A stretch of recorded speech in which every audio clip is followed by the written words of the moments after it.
ज्योतिर्यो निर्जले मरुभूतले दुर्भिक्षे यः प्रतिदिनं कोटिब्राह्मणभोजनं श्रद्धया परया कुर्यात् सहस्रं परिवत्सरान् तत्पुण्यं कोटिगुणितं भवेत् पुण्यमनुत्तमम् रहस्य नाम साहस्रे नाम्नोऽप्येकस्य कीर्तनात् रहस्य नाम साहस्रे नामैकमपि यः पठेत् तस्य पापानि नश्यन्ति महान्त्यपि न संशयः नित्यकर्मानुष्ठानात् निषिद्धकरणादपि यत्पापं जायते पुंसां तत्सर्वं नश्यति ध्रुवम्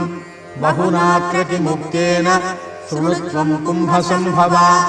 अत्रैकनाम्नो या शक्तिः पातकानां निवर्तने तन्निवर्त्यमघं कर्तुं नालं लोकाश्चतुर्दश यश्चक्रानाम